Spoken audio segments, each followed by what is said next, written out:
আজকে প্রথমে সকলকে নমস্কার এবং স্বাগত। আজকে আমাদের জন্য দার্জিলিং জেলার জন্য খুব ভালো একটা দিন। আমরা সবাই জানি যে অষ্টাদশ যে লোকসভা নির্বাচন গণতন্ত্রের বৃহৎ উৎসব সারা ভারতবর্ষের সাথে সাথে পশ্চিমবাংলার সাথে সাথে দার্জিলিং জেলাতেও সেই উৎসবে আমরা মেতে উঠেছি এবং সকলকে শুভেচ্ছা এবং অভিনন্দন।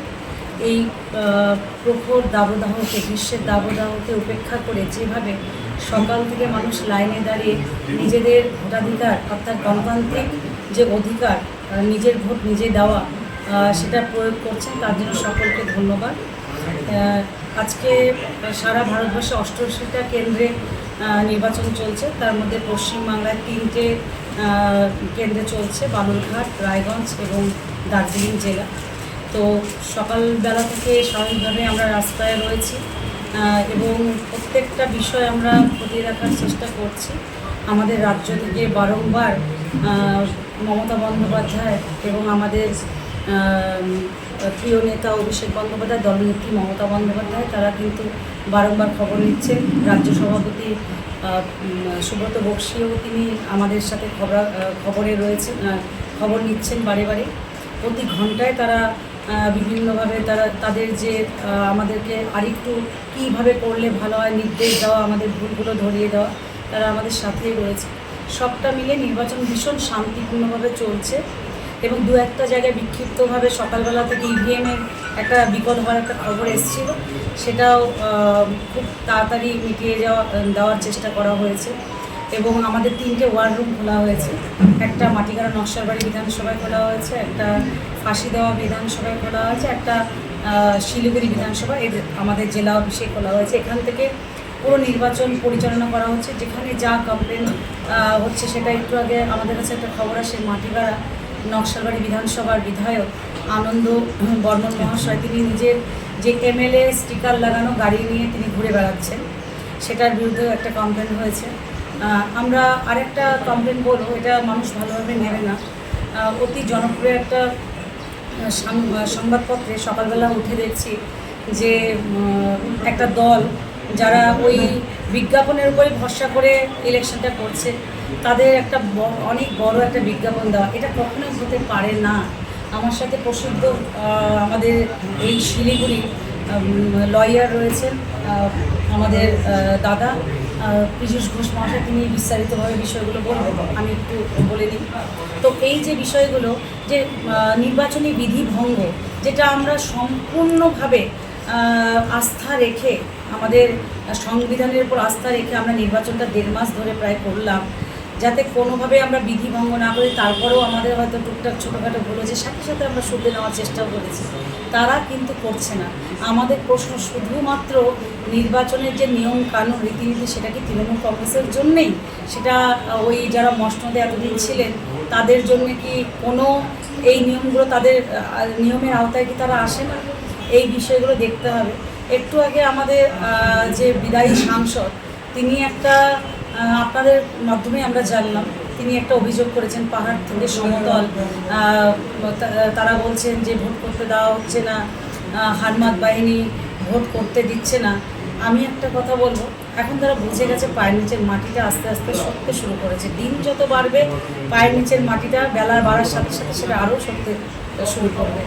কারণ এই যে আমার বিদায়ী সাংসদ, তিনি কী কাজ করেছেন? শিলিগুড়িবাসী তাকে ভোটটা দেবেন কেন? তিনি এখন কালিমালিপ্ত করছেন তৃণমূল কংগ্রেসকে। না, মানুষ পথে রয়েছেন, নেতৃত্ব এবারে শিলিগুড়ির গ্রাম থেকে শহরের মানুষ দিচ্ছে। এখানে তৃণমূল কংগ্রেস আমরা শুধুমাত্র পেছনে রয়েছে উৎসাহিত করতে, তাদের অনুপ্রাণিত করতে। মানুষ যখন পথে নামে, মানুষ যখন প্রতিবাদ প্রতিরোধ গড়ে তোলে, বারবার তো মানুষকে ভুল বুঝিয়ে ভোটটা নেওয়া যাবে না। বিগত দিনে হয়েছে, এবারে হবে না। শুভবুদ্ধি সম্পন্ন মানুষ, তাদের প্রতি আমাদের আস্থা ভরসা রয়েছে। তারা বুঝে গেছে সারা বছর মমতা বন্দ্যোপাধ্যায় তার প্রতিনিধিরা আমাদের বাড়ির দুয়ারে তাদের উন্নয়নের ছোঁয়া পৌঁছে দিচ্ছে, আর আমরা ওই যারা ফ্লেক্সে ব্যানারে 5 বছর ধরে যাকে দেখেছে তার প্রতি কীভাবে আস্থা রাখবে? তাকে কেন ভোটটা দেবে? এত সহজ? তো এখন যতই কালিমালিপ্ত করুক, যাই করুক না কেন, তৃণমূল কংগ্রেস স্বচ্ছতার সাথে নির্বাচনটা হচ্ছে। বারে বারে আমরা আমাদের সহকর্মীদের বার্তা দিচ্ছি মাথা ঠান্ডা রাখতে, তাদের প্ররোচনায় পা না দিতে এবং সারা বছর মানুষের সাথে আমরা ছিলাম সেই কনফিডেন্স লেভেলটা নিজেদের মনে রাখতে, এবং সেইভাবেই তারা করছেন। এই 1.5 মাসে তারা ভীষণ শান্তিপূর্ণভাবে, শান্তি প্রিয় হয়ে তারা কিন্তু কোনোরকম প্ররোচনায় পা না দিয়ে বারে বারে তাদের উত্ত্যক্ত করার চেষ্টা করা হয়েছিল, কিন্তু তারা কোনো কিছুতে ফাঁদে পা না দিয়ে সুন্দরভাবে নির্বাচনটা প্রচার করেছে। আমার সহকর্মীরা, তাদেরকে আমি ধন্যবাদ জানাই। তারা যেভাবে যে এই যে গ্রীষ্মের প্রখর দাবদাহকে উপেক্ষা করে, ঝড় জলকে উপেক্ষা করে, বৃষ্টিকে উপেক্ষা করে তারা যেভাবে নির্বাচনটা করলেন, প্রচারটা করলেন, তার জন্য তাদের আরও একবার ধন্যবাদ। অনেক কষ্ট তারা করেছেন, এবং আজকে সকালবেলা থেকে যেভাবে মাথা ঠান্ডা করে নির্বাচনটা করছেন সেটা সত্যি তাদের কুর্নিশ জানাবার মতো। এবং আরেকটা অভিযোগ বারে বারে আমাদের কাছে আসছে, আমাদের জেনুইন যে মানুষগুলো ভোট দিতে যাচ্ছে, 4-5টা জায়গা থেকে মনে হয় আমাদের এরকম অভিযোগ এসেছে, গ্রাম শহর থেকে বলছে আপনার ভোট হয়ে গেছে। কীভাবে ভোটটা হয়ে গেছে? সে তো যায়নি, সে ভোটটা দিতে গিয়ে শুনছে তার ভোটটা হয়ে গেছে, এটা তার বিরুদ্ধে আমাদের অভিযোগ তো হয়ে গেছে। তো যাই হোক, মানুষ আমাদের পাশে রয়েছে, জয় আমাদের নিশ্চিত, শুধুমাত্র সময়ের অপেক্ষা। বাকিটা আমাদের যে আজকে এই টিম ক্যাপ্টেন বলবো ওয়ার রুমের শিলিগুড়ি বিধানসভার পীযূষ কান্তি ঘোষ মহাশয়, প্রসিদ্ধ লয়ার, তিনি কিছু বলবেন। দিদি, আপনাকে একটা প্রশ্ন, যে বিজেপি প্রার্থী রাজু বিষ্ট অভিযোগ করলেন কিছুক্ষণ আগে যে চোপড়াতে তৃণমূল প্রার্থীরা বিজেপি তাদেরকে ভোট দিতে বাধা দিচ্ছে, তিনি অভিযোগ করেছেন। আমি একটু আগে বলে দিলাম তো, যা বলবেন।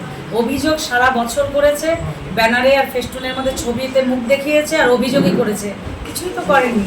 তা চোপড়ার মানুষও স্বতঃস্ফূর্ততার সাথে ভোট দিচ্ছে, যেভাবে পাহাড় সমতল দিচ্ছে। দিদি, বলছিলাম রাজু বিস্তারকে ঘিরে টিকিয়াপাড়াতে এখনই বিক্ষোভ দেখানো, কি বলবেন? হ্যাঁ, মানুষ তো বিক্ষোভ দেখাবে, মানুষ প্রতিবাদ প্রতিরোধ গড়ে তুলবে। 5 বছর আগে এসে ভোটটা নিয়ে গেছেন, মানুষ দুহাত ভরে আশীর্বাদ করেছিল, কোথায় তাদের পাশে দাঁড়িয়েছিল? টিকিয়াপাড়া মানুষ নিশ্চয় তাকে পায়নি, আজকে আবার পেয়েছে, তাই একটু তো বিক্ষোভ থাকবে। মানুষকে বলবো একটু আপনাদের মানুষের প্রতি, মানে আপামর জনগণের প্রতি একটাই আমরা অনুরোধ করব, বিক্ষোভ দেখাবার দরকার নেই, তারা বুঝে গেছে কি হতে চলেছে। ভোটের আগে পাহাড়ে বিভিন্ন জায়গায় বিজেপির গাড়িতে টাকা, গতকালও টাকা পাওয়া গেছে, কি বলবেন এই টাকায় এত? দেখুন, এটা তাদের কালচার, তারা বারে বারে ভাবছে যে টাকা দিলেই যেন সবটা হয়ে যায়, সংগঠনের প্রয়োজন নেই, কাজের প্রয়োজন নেই, মানুষের দুয়ারে পৌঁছানোর প্রয়োজন নেই, তা মানুষ এটা ভালোভাবে নেয়নি।